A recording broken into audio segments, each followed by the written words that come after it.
CBS Radio Mystery Theater presents...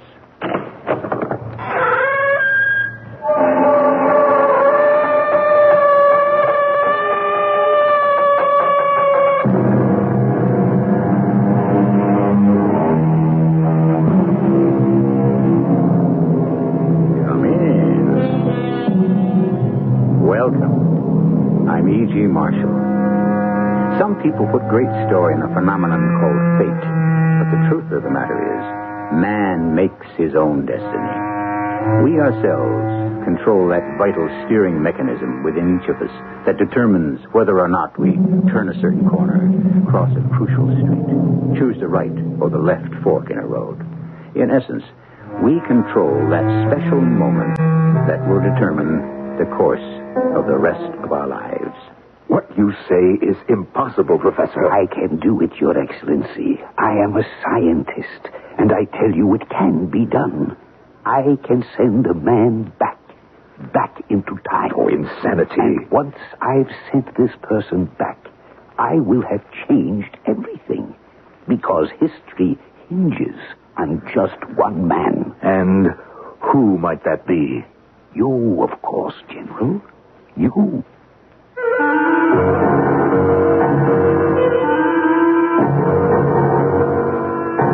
Our mystery drama, A Point of Time, was written especially for the Mystery Theater by Victoria Dan and stars Norman Rose and Jackson Beck. It is sponsored in part by Contact, the 12-hour cold capsule, and Buick Motor Division. I'll be back shortly with Act One.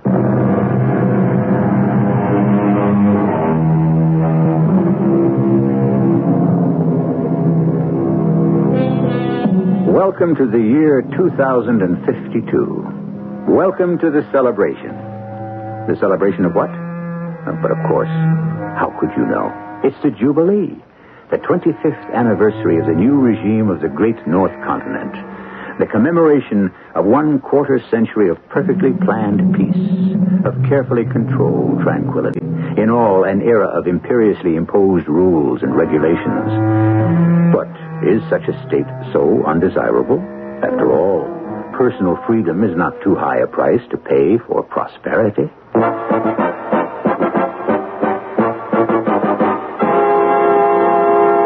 His Excellency, the Supreme High Commander of the Great North Continent, spirit and guiding hand of the new regime, General Franklin Ulysses Morgan.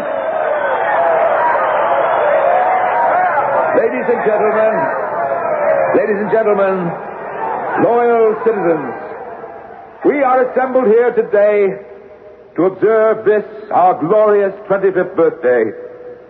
A 1/4 century ago today, the great revolution laid to rest forever the cruel inefficiency and waste of the old regime.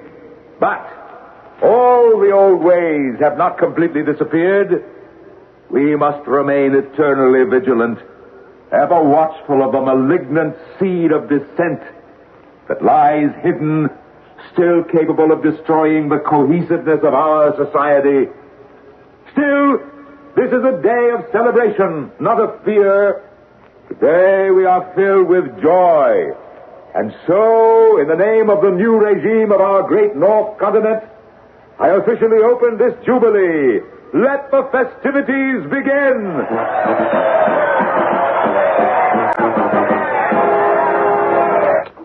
Why did you turn the set off? We have to talk, Otto. This very minute? I was watching the General himself. This is serious. It was most interesting, Lita. He called us the malignant seed of dissent. Not very flattering, is it? My dear brother, any minute now... Of course it's not flattering. But I really do believe he means well. The General means well? Yes.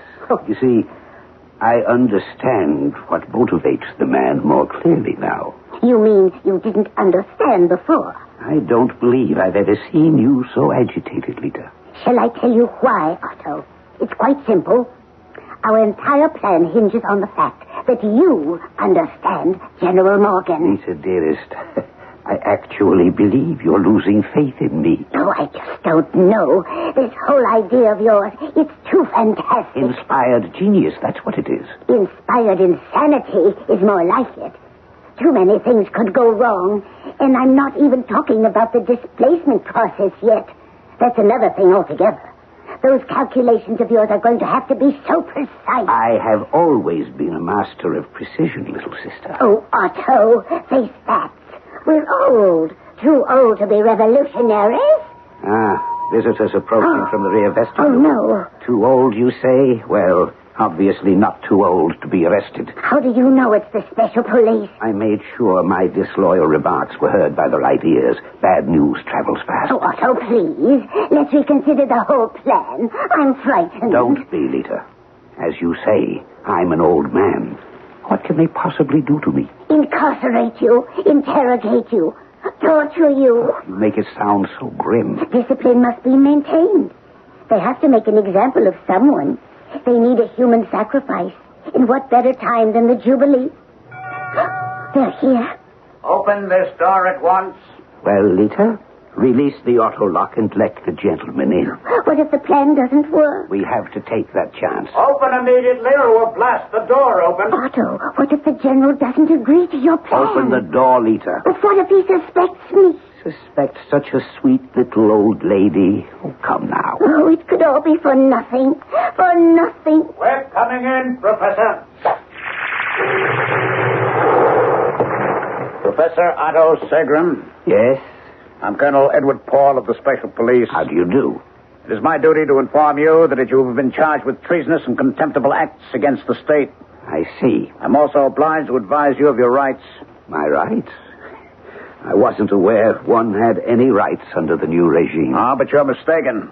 You have the right to resist arrest, and should you resist, I have the right to shoot you. Well, I assure you I won't put up a fight, Colonel. Oh, please, Colonel. My brother is not a well man. Old woman, I warn you not to interfere with this procedure.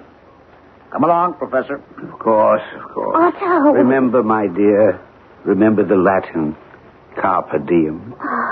Yes, Otto. Carpe diem.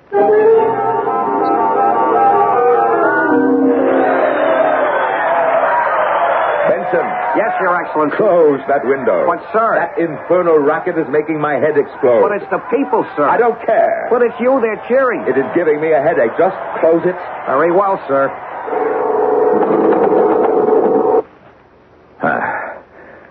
Now, what is it? I pressed your other uniform, sir. My uniform? What on earth for, Benson? The interrogation, sir. What interrogation? Well, sure, you haven't forgotten. I assumed you'd been informed. Informed of what? Believe me, General, the last thing I'd want to do is provoke another incident between you and Colonel Paul. Colonel Paul? What does he have to do with this? Sir, an hour ago, Colonel Paul, accompanied by two officers of the elite guard, took into custody Professor Otto Segram. Who? Otto Segram, the physicist. But he's 90 years old. But they say he's the acknowledged unofficial leader of the underground. Oh, what is Colonel Paul up to? I'm telling you what I heard. Heard from where? I'd rather not... Where, Benson? I have a cousin in the motor pool. Oh, Colonel Edward Paul thinks he can go around arresting fruitcake scientists and not tell me. Fruitcake? An old expression, Benson. It means having a brain baked with crazy notions. Yes, I think I know what Colonel Paul's game is. You do? Otto Segram is a harmless old eccentric, and everybody knows it. But Paul wants to score points with the High Council on this one. He'll goad and deride that old professor into making some sort of confession. A malignant seed of dissent, snuffed out by the illustrious colonel. And where will I, General Morgan, be when this triumph is occurring? In bed asleep? Well, just don't stand there, Benson. Bring me my uniform. Yes, sir. Oh, who would have the gall at this hour? His most exalted residence. Johnson, main gate. I've just security cleared the general's visitor. What visitor? Lieutenant Johnson, the general is not expecting any visitors. Sir, the appointment roster confirms an audience with Citizen Smith at this hour. Citizen Smith? Oh, yes. Citizen Smith. I'd forgotten. Very well. Disengage inner security screens. Yes, sir. Out. General, Forgive me, but I had forgotten all about it. Mm-hmm. Now, why wasn't I told of an audience? I'm sorry, sir. It slipped my mind until this moment. I refuse to see anyone at this hour. But you have to see Citizen Smith. Who the devil is Citizen Smith? Phoenicia Smith, sir, Grandmother of the Year. Who? Grandmother of the Year, General. The embodiment of gentleness and virtue. The matron saint of the state. It's traditional. Even the hour of reception is traditional. I cannot be bothered. I would caution you, sir, not to flaunt tradition in a Jubilee year. There are many opponents of yours who would happily misconstrue such an action. That's her now. Shall I release the auto lock? Oh, Benson, is this going to take long? Well, if I may suggest, sir, do what you do every year. Shake her hand, offer her a toast, and send her away with a personally monogrammed souvenir New Regime pen. All right, let's get it over with. You may enter his presence.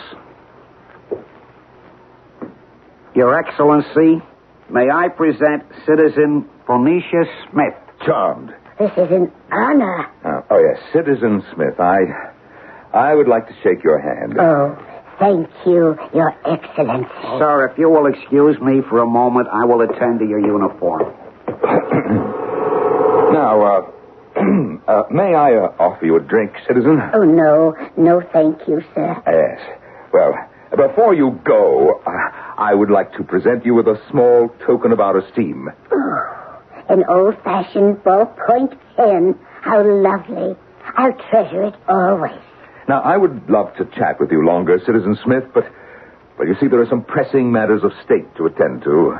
I have a confession to make, sir. I am not Citizen Smith. What? I am not Grandmother of the Year, although I have her identification ring. I'm Lita Segrim. Segrim? My brother Otto uses a little phrase, Latin, I believe. Carpe diem. Seize the opportunity, grab the chance. Now, wait, just one moment, please. What is this all So about? that's what I did. I grabbed the chance. Phoenicia Smith is rather comfortably locked away. I took her place. So you see, sir, I shook hands with you instead. Oh, yes. You mean to tell me that you took all that trouble just to shake my hand? But of course, Your Excellency, this sweet old lady's little gloved hand shook your uncovered one. Carpe diem. Your skin has already absorbed the chemical film coating from the outside of my glove. Yes. What are you trying to say? I'm trying to say, General, that you have just been poisoned.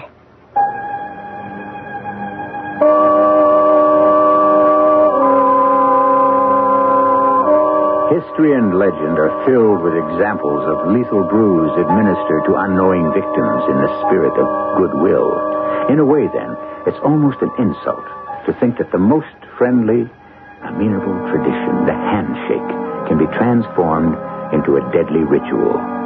But the unkindest cut, you cannot even trust a sweet little old lady to be just a sweet little old lady, is nothing sacred.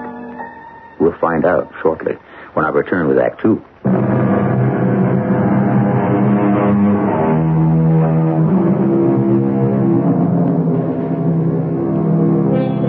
The author is Horace, a wise and noble sage who walked the earth 2,000 years ago.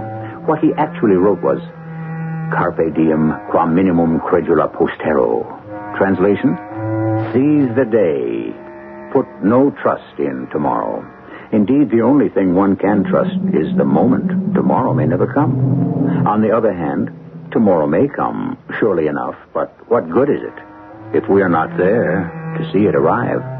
100 years or so in the future, the most powerful man in our tactfully unnamed country is faced with an interesting dilemma. What did you say? You have been poisoned, Your Excellency. Poisoned? By you? Oh, it's just like Otto told me it would be, that you wouldn't believe me. Now, listen, I do not have time for crude assassination attempts, Miss Segram. In fact, my patience with you is at an end. Well, then it is true what they say. You really do believe that you're indestructible? Now, I will be willing to forget the entire incident if you would kindly leave, Miss Segram. I've heard rumors, but naturally I didn't believe them. It cost millions, but you do have something that protects your stomach lining. Please, Miss Segram, you're a nice old lady. I don't want to put you under arrest. But nothing will protect you against the chemical you have just absorbed through the skin. It's a different matter entirely. Oh, wait a minute. Old lady? You called me an old lady. Miss Segram, I am being much more tolerant than I ought to be. Old lady? Why, I'm the same age as you. Maybe even younger. I admit, with modern science, you look, 50, 55. But you're about 78, 79 now. Miss Segram, if you do not get... 79? That's ridiculous. Is it? I don't know where you get your figures. You really don't know, do you? You really don't understand yet. What are you talking about? Time, General. Time. Sooner or later, we all run out of it. But you think you can go on forever. I want you out of this building immediately. It's merely due to my good nature that you don't suffer anything worse. It's you who will suffer, General. In an hour or so, you will feel a slight tingling sensation in your fingers, followed by tremors in the arms and legs, and then a sudden dizziness, all of which will disappear shortly. But they are all indications that the poisonous chemical has entered its final phase. Are you telling me that you would prefer to be arrested? Listen to me for just 1 minute. Very well. You have 1 minute, Miss Segram. What has my brother done that is wrong? I'll tell you, General, though I suspect you won't believe me. Well, I'm waiting. He found a way to be young again. What? It's very complex. It's chemistry, physics. I don't know exactly what it is, but it has to do with space. He can take a person, any person, and place them right where they were any time in the past, right into the space they were in a year ago, 10 years ago, 50 years ago. You have half a minute left. Oh, how can I explain it? It's like moving figures on a chessboard, except the squares represent spaces in time. And whatever point you move into, you become exactly where you were at that moment. Exactly the same, physically, mentally. A person could even live their life over again. Well, do you understand me? Of course, they would live it over exactly the same, because nothing else in the past had changed. Miss Segram, your time is up. You still don't understand? My brother has created a time machine. Miss Segram, I could not care less. But you will, General. In a very short time, you will. Because, you see, time is something of which you have precious little.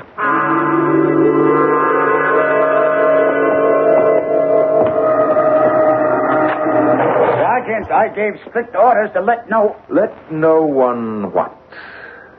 General. You seem somewhat surprised to see me.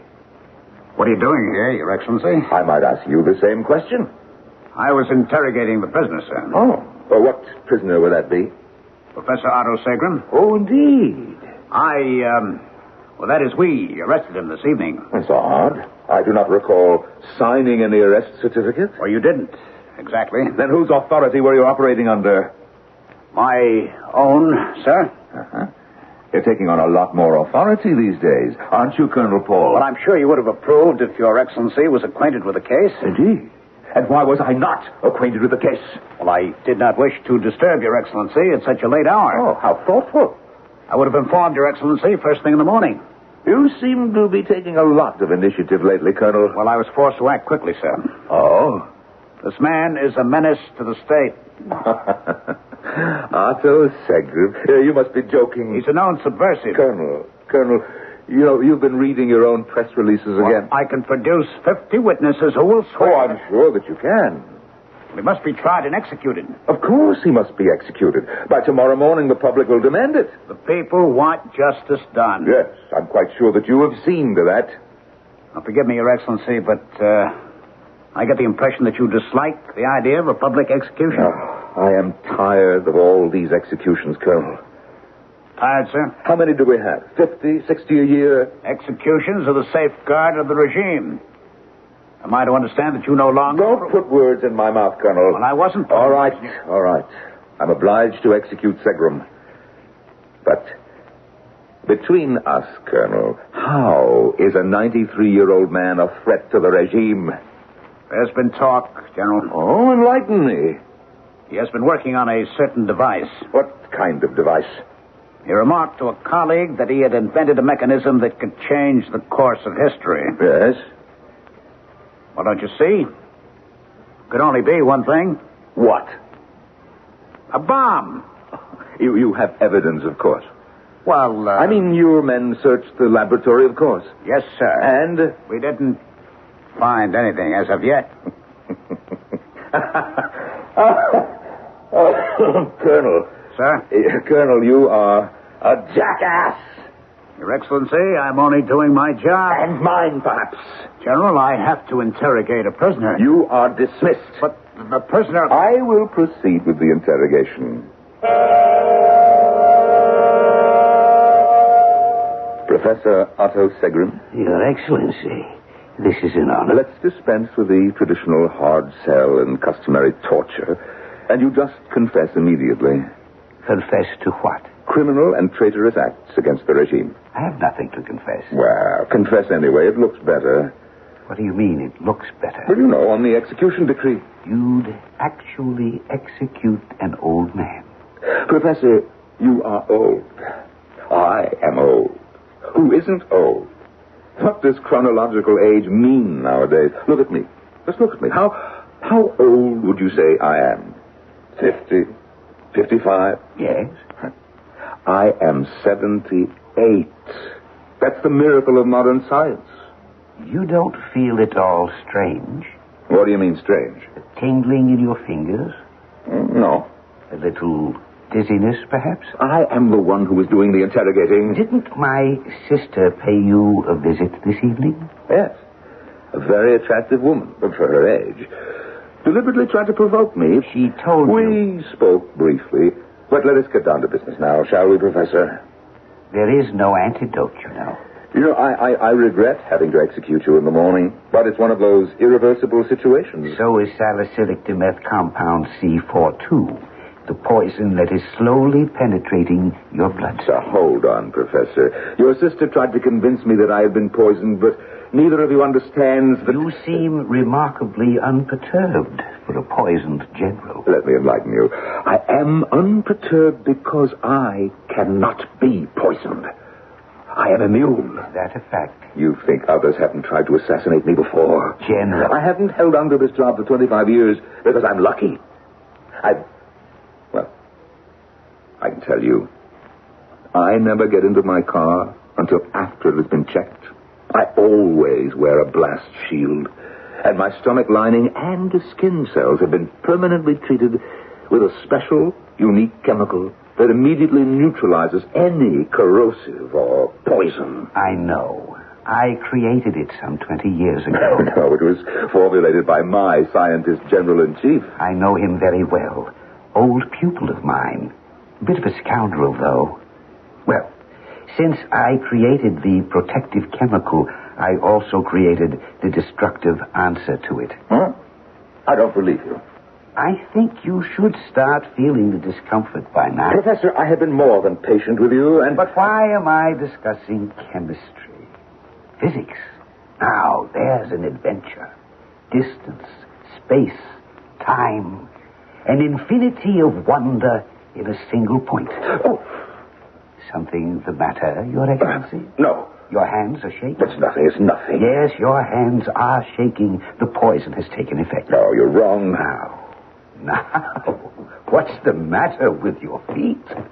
Can't you keep your balance? No, I have to sit down for a moment. It's these new boots. I told Benson 100 times to break them in for me. The dizziness? No, it's impossible. I would give you, on the outside, another 6 or 7 hours. Oh, my clipboard. I lost my grip. But of course you did. It can't be. And now, General Morgan, we arrive at the logical conclusion, the terminus of this situation. What do you want? I ask very little. What? Tell me. I want you to let me change the course of history. It is believed because it is absurd. It is certain because it is impossible. This is commonly known as Tertullian's rule of faith.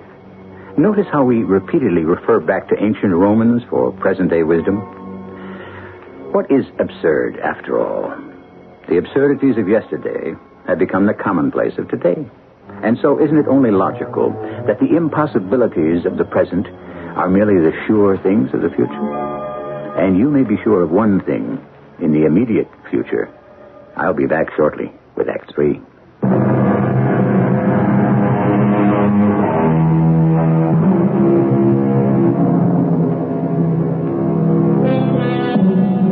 Else whence this pleasing hope, this fond desire, this longing after immortality? So spoke the poet. He knew, as well as all know, each of us longs to live forever.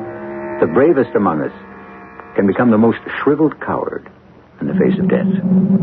Reduced to our most primitive fear, man strikes out and fights, but more often begs, pleads for an extension of this heavenly loan. The general is dying. There is no antidote, unless it lies in the bizarre request that has just been made. You want me to allow you, Professor Segram, to change the course of history? Correct, General. Well, how can I allow you to do anything? I'm dying, don't you remember? You're dying now, but not if you let me send you back in time. Send me back in time? That's right. Back to a time, a space in which you are unaffected by this poison any moment in your past life. Time is my chess game, General. I can move you around like a grand master. Yes, your sister tried to explain this gibberish to me. Gibberish? Time travel is impossible. What if I told you it was possible, very possible? What if I believed you? What would be the point? The point? How appropriate. The entire universe is a point, General, multiplying itself into an infinite line, becoming upon itself a square, squaring itself into a cube, cubing itself into other dimensions. Space becomes more and more cluttered. Time exists side by side. The past, the present, the future, all from a single point. Oh, you're crazy. No, General. The world is crazy, but I remain a fixed point in the maelstrom. Oh, why have you done this to me? What do you hope to gain? A new life. But why do you need me? If you think you can go back in time, why don't you just go? Because my going back would change little. I would do the same things all over again. But you... Me? But that's where your reasoning falls apart, Professor Segram. You cannot change history. Send me back, I would do the same things over again, too. Of course. That is, if all other things remained unchanged, if every incident repeated itself, if you met all the people in your life again. However... However what? Suppose that events were to be changed just slightly. What if you met a person you didn't meet the first time around? A person who would change your entire destiny. I do not believe a word of this. You said that I'm dying. There's nothing I can do to change that. But you, Professor, you still will be executed. God! What will you tell the guard that you have been poisoned? They are all faithful retainers of Colonel Edward Paul. The news will be a source of great rejoicing. How can I just be standing here calmly talking to you? Why aren't you torturing me for an antidote? I don't know. It's because you know it's useless to fight. What's the matter with me? Maybe this is all a trick. You know it isn't. I don't want to die. You don't have to die. But you said... What is a point in time but a crux of events? A certain hinge on which key decisions swing. A pivot steering through the wave of the past. Look, old man, none of this makes sense. If I go back in time, I'll be young again. Fine. There's no poison in my bloodstream, right? But there's also memory of the future. I'm not older. I'm not Why, sir, I'm the same. Exactly the same person I was before at that moment in time. So, it's useless. No one can change the past. I need you, Morgan. You are the hub. Without you, there would have been no uprising in 21, no great revolution. The country would have had a different destiny, a more gentle, a happier destiny. Oh, it would have been inefficient, unplanned, lawless. But would it have been so evil? Evil? If you could only see the evil, then you would understand. Your Excellency. What do you want, Colonel? I have most urgent business. Well, can it wait? It cannot. The Regime High Council requests your presence at once. What? Now? An emergency session, sir. Again, Colonel, I was not informed. As you are aware, General, the Council has the undisputed right to convene at any time without prior consent of the Supreme High Commander. I still want to know... Are you in some kind of pain, sir? Well, me? No. No, not at all. You don't look at all well. Colonel, I hate to disappoint you, but you see, I never felt better in my life. And so, Your Excellency, and fellow members of the Council, because we are all agreed that a state of emergency exists, we urge that this plan be adopted. Now, let me get this straight. You actually propose to place this drug in the public water system? Correct, Your Excellency. But as I understand it, this drug renders the individual docile to the point of near idiocy. That is not quite so, Excellency. Then what is so? Excellency, another outstanding point of this plan is that it avoids the necessity of bloodshed. You are out of order, Colonel Poe. Well, Council Member McGuinn, does or does this drug not cause permanent damage to the brain? Sir, are you feeling all right? You appear slightly... Answer my question. The long-run effects have not yet been ascertained. However, there is a slight possibility that some minor damage to less important areas of the brain could be attributed... This entire proposal is insane. The people must be controlled, Excellency. You've always said that. Yes, I know, but not as sheep, Colonel. The regime is threatened, sir. From where? By who? Just look around you. From everywhere. Yes, there is a threat. There always is a threat, but not the way you think. A threat to sanity. A threat to clear thinking. A threat to sound judgment. I move that we call this proposition to a vote. Out of order. Yes, let's call it to a vote. I second the motion. Yes, I do too. You, all of you, wish to vote on such a depraved idea? General, we demand the vote. Very well. Proposed that all public reservoirs in District 8 be treated with large quantities of the nerve drug Boromil. All those members in favor, show hands. Opposed? I see. The resolution passes. No. Your Excellency, you've been outvoted. I said no. But the vote was unanimous. I veto it. Then we'll call another vote for tomorrow. And I will veto it tomorrow. And the day after? Well, of course I will. You weren't planning to be absent for any subsequent votes, were you, sir? Because then the resolution would be immediately carried. I will be here.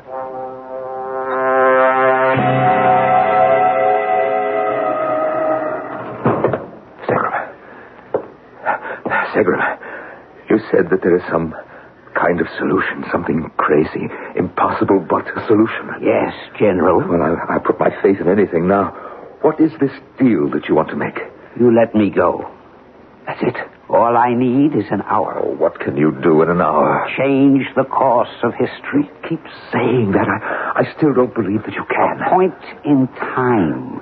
A terminus from which all events radiate. You really believe that you can take me back in time? Precisely. Back to before I was poisoned? Yes. You can change events? That part is theory. I can move you in a space of time like a bubble. Pluck you from one moment, place you into another. I almost believe that you're crazy enough to be able to do it. I can place you back as you were years ago. How many years? Back to a terrace 50 years ago. Music playing in the room inside. Old-fashioned kind of dance music. You know the kind, don't you? Oh, yes, I know the kind. The band was playing inside, but you, alone, unmoved, stood outside, deciding at that instant the course the rest of your life would take. Do you remember that night? Yes. Yes, I remember. I was 28 years old, going on 29, and I wasn't dancing. How could I? It was her engagement party. I hated her for hurting me that way, but I had to come and see what he looked like for myself. That's when you decided, wasn't it? Yes. Yes, that's when I decided. It was a turning point in your life, wasn't it? Yes. You were embittered, and you decided to enter the military and make a career for yourself. Yes. You became cold and calculating. But what if you had met someone else that night? Would things have been different? Who's to say? I didn't meet anyone else, though. But if you had? Well, I don't know. A nice, gentle girl who would have brought out the gentleness in you. No, it's too late to wallow in conjecture. What is past is past. Perhaps not. If you hadn't been a general, you might have been a doctor, a writer, who knows, even a president. There is no presidency. There hasn't been for 25 years. But there might still be a presidency. The government might still be a democracy if there hadn't been a revolution led by you. Segrov, what's happening to me? Are the images clearer? What am I feeling? What am I seeing? You're past, General, like any dying man. Your life is flashing before you. Don't understand. Why are you doing this to me? You understand. Don't let me die, Segrov. But of course you won't die. Don't let me die. The council votes again tomorrow. Release me, and I promise that the council will never vote at all because it will not exist. Can you really change things? Yes, it's possible, but you have to let me send you back. I'll be just as I was. I have no memory of the future. It won't matter. But I'll simply repeat my life over exactly up to this moment. Not if I send her back, too. What? Send who back? The girl you should have met. The girl who might have changed your life. What girl? If you had stayed on that terrace a few seconds longer, you might have met her. I'm not changing events. I'm altering individual bubbles of space, moving yours slightly ahead so that you remain on that terrace just a few moments longer than you did so long ago. But who would I have met? Who, Segrov? My sister Lita. Lita? You remarked before that she was attractive. Lita, but she's old. She's old now. But she wouldn't be if I sent her back 50 years ago. She'd be 25. The whole thing's crazy. You're a dying man. Like the old adage, you're drowning, and I'm throwing you a life preserver. You might not believe in the life preserver, but it's the only one in the water. I want to believe that you can change things. Get me out of here so I can send you both back. I wish I could believe. Then in the name of heaven, let me try. God,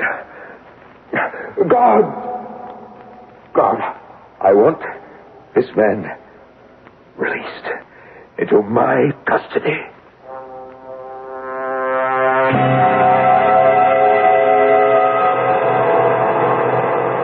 Are you both ready, Lita?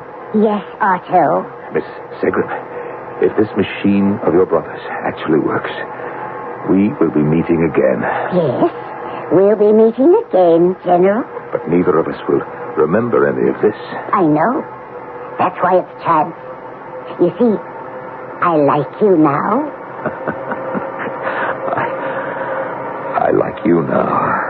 But will you like me then? Will you? Power engaged now. Remember, not everyone can get a chance to change the course of history.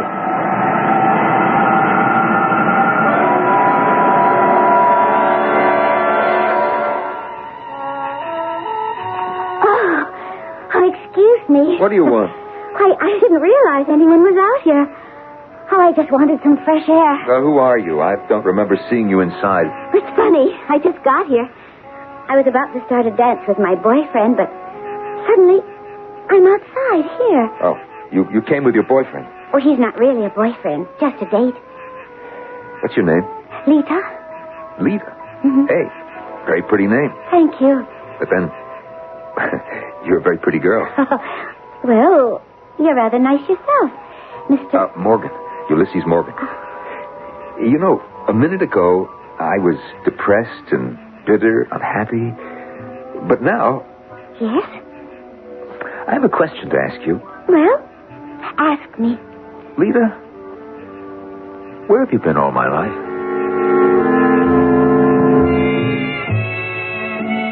Indeed, where? A very innocent question, but this time the answer might be a little out of the ordinary. Another question we might ask is, have we changed the course of history? All we've really done is put a little romance into young Mr. Morgan's life. But do we have any guarantee that he won't turn out exactly the way he did before? Or is love such a magic ingredient after all? I'll be back shortly.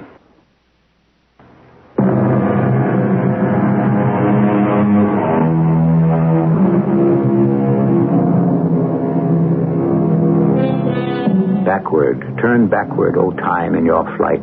Make me a child again, just for tonight. So goes a verse of Miss Allen. Is there really only one moment, one crucial moment, that if lived over differently, could change the course of our lives, and perhaps even the lives around us?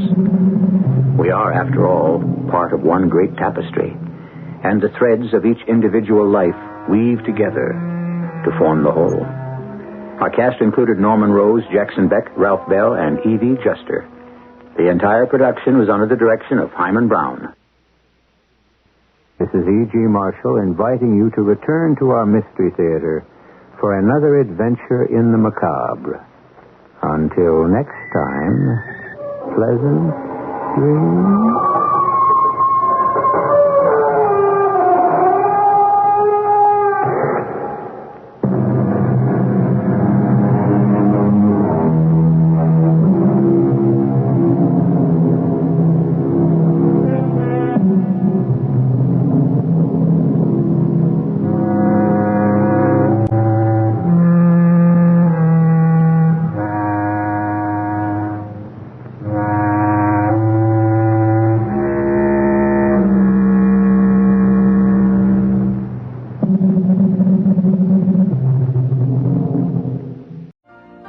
You've been listening to the OTR Gold Network. Find more classic radio at otrgold.com.